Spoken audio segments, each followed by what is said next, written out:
राधे राधे दोस्तों, भक्ति सागर सोनिका चैनल में आप सबका स्वागत है। जिसमें आज हम आपके लिए लेकर आए हैं माघ मासम का महात्म्य का तीसरा और चौथा अध्याय। आइए कथा शुरू करते हैं। तीसरा अध्याय। वो श्री विष्णु भगवान की जय। तीसरा अध्याय आरंभ। तब राजा दिलीप कहने लगे कि महाराज, यह पर्वत कितना ऊंचा है और कितना लंबा चौड़ा है। तब वशिष्ठ जी कहने लगे कि 36 योजन ऊंचा, ऊपर चोटी में 10 योजन चौड़ा और नीचे 16 योजन चौड़ा है, जो हरी चंदन, आम, मदार, देवदार और अर्जुन के वृक्षों से सुशोभित है।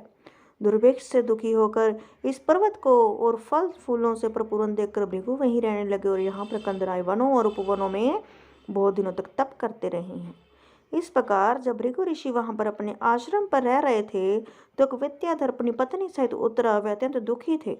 उन्होंने भृगु ऋषि को प्रणाम किया और ऋषि ने बड़े मीठे स्वर में उनसे कहा कि हे विद्याधर, तुम बड़े दुखी दिखाई देते हो, इसका क्या कारण है।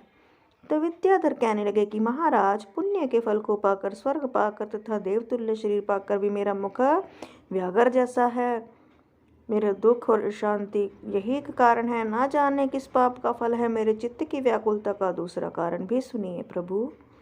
मेरी पत्नी अति रूपवती, मीठा वचन बोलने वाली, नाचने और गाने की कला में अति प्रवीण, शुद्ध चित्त वाली, सातों सुरों वाली, वीणा बजाने वाली, जिसने अपने कंठ से गाकर नारद जी को प्रसन्न किया, नाना स्वरों के नाद से वीणा बजाकर कुबेर को प्रसन्न किया, अनेक प्रकार के नाच ताल से शिवजी महाराज को भी अति प्रसन्न और रोमांचित हुए। शील, उदारता, रूप तथा यौवन में स्वर्ग की कोई अप्सरा भी इस जैसी नहीं है। कहा ऐसी चंद्रमुखी स्त्री और कहाँ मैं व्याघ्र मुख वाला, यही चिंता सदैव मेरे हृदय में जलाती है। भगवान, विद्याधर के ऐसे वचन सुनकर तीनों लोकों के भूत, भविष्य और वर्तमान की बात जानने वाले तथा दिव्य दृष्टि वाले ऋषि कहने लगे कि हे विद्याधर, कर्म और विचित्र फलों को प्राप्त होकर ज्ञानी पुरुष भी मोह में पड़ जाता है। छोटे छोटे पापों का फल भी अत्यंत दुखदायी हो जाता है। तुमने माघ मास की एकादशी का व्रत करके द्वादशी नहाने तक शरीर में तेल लगाया, इसी पाप कर्म से व्याघ्र हुए। एकादशी के दिन उपवास करके द्वादशी को तेल लगाने से राजा पुरुरवा ने भी क्रूप शरीर पाया था। तब वह अपने क्रूप शरीर को देखकर दुखी होकर हिमालय पर्वत पर देव सरोवर के किनारे पर गया। प्रीतिपूर्वक शुद्ध स्नान करके कुशा के आसन पर बैठकर भगवान कमल नेत्र, शंख, चक्र, गदा, पद्म के धारण करने वाले, पीताम्बर पहने, वन माला धारण किए हुए विष्णु का चिंतन करते हुए राजा पुरुरवा ने 3 मास तक निराहार रहकर भगवान का चिंतन किया। इस प्रकार 7 जन्मों में प्रसन्न होने वाले भगवान राजा के 3 महीने के तप से ही अति प्रसन्न हो गए। माघ की शुक्ल पक्ष की एकादशी को प्रसन्न होकर भगवान ने अपने शंख के जल से राजा को पवित्र किया।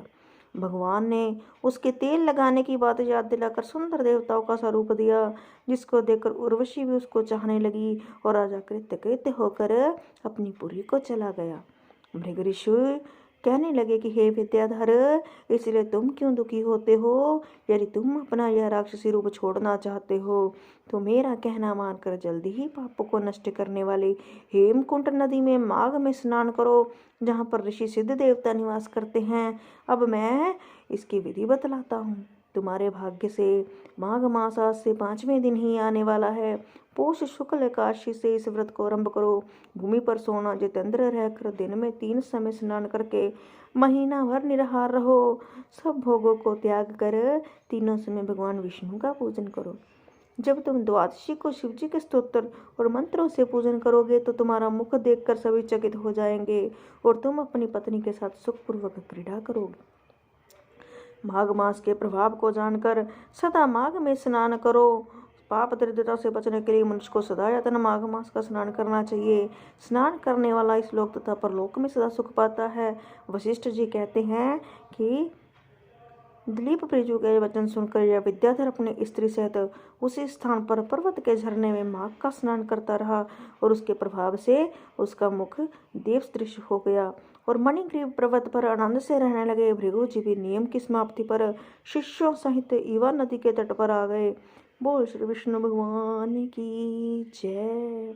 अभी आपने सुना तीसरा अध्याय, जिसमें हमें बताया गया है कि एकादशी तिथि को व्रत करके द्वादशी को तेल नहीं लगाना चाहिए। और हमें दान पुण्य करते रहना चाहिए। माघ मास में स्नान जरूर करना चाहिए, दरिद्र नहीं बनना चाहिए। आगे ये था हमारा तीसरा अध्याय और अब हम चौथा अध्याय सुनेंगे। तो चौथा अध्याय सुनने के लिए भी हमारे साथ बने रहिए। जय श्री कृष्ण।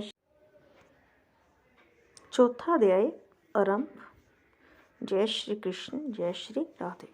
श्री वशिष्ठ जी कहने लगे, हे राजन, अब मैं माघ के उस महात्म्य को कहता हूँ जो कार्तिवीर के पूछने पर दत्तात्रेय ने कहा था। जिस समय साक्षात विष्णु के रूप श्री दत्तात्रेय समय पर पर्वत पर रहते थे, तब महिष्मति के राजा सुरस्त्र अर्जुन ने उनसे पूछा कि हे योगी वशिष्ठ दत्तात्रेय जी, मैंने सब धर्म सुने हैं, अब क्या आप कृपा करके मुझे माघ मास का महात्म्य कहिए। दत्तात्रेय जी बोले, हे नारद जी से भी ब्रह्मा जी से दत्तात्रेय जी बोले कि जो नारद जी से ब्रह्मा जी ने कहा था वही माघ महात्म्य मैं तुमसे कहता हूँ। इस कर्म भूमि भारत में जन्म लेकर जिसने माघ स्नान नहीं किया उसका जन्म निष्फल हो गया है। भगवान की प्रसन्नता, पापों के नाश और स्वर्ग की प्राप्ति के लिए माघ स्नान अवश्य करना चाहिए। यदि यह पुष्ट व शुद्ध शरीर माघ स्नान के बिना ही रह जाए तो उसकी रक्षा करने से क्या लाभ। जल में बुलबुले के समान, मक्खी जैसे तुच्छ जंतु के समान यह शरीर माघ स्नान के बिना मरण समान है। विष्णु भगवान की पूजा न करने वाला ब्राह्मण बिना दक्षिणा के श्राद्ध मतलब जब भी हम श्राद्ध करें तो ब्राह्मण को दक्षिणा जरूर देनी चाहिए। और विष्णु भगवान की पूजा जो ब्राह्मण नहीं करता है वह भी ब्राह्मण रहित क्षेत्र, जहाँ पर ब्राह्मण ना हो ऐसी जगह, आचार रहित कुल, जिस कुल में किसी तरह का आचार ना हो, शिष्टाचार ना हो, ये सब नाश के बराबर हैं। गर्व से धर्म का, क्रोध से तप का, गुरुजनों की सेवा ना करने से स्त्री तथा ब्रह्मचारी, बिना जली अग्नि से हवन और बिना साक्षी के मुक्ति का नाश हो जाता है। जीविका के लिए कहने वाली कथा, अपने ही लिए बनाए हुए भोजन की क्रिया, शूद्र से भिक्षा लेकर किया हुआ यज्ञ तथा कंजूस का धन, ये सब नाश के कारण है।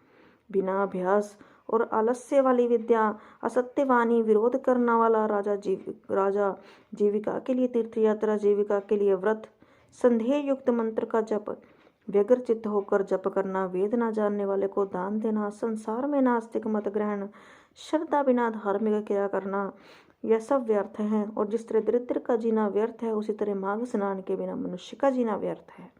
ब्रह्मघाती, सोना चुराने वाला, मदिरा पीने वाला, गुरु पतनगामी और इन चारों की संगति करने वाला माघ स्नान से पवित्र होता है।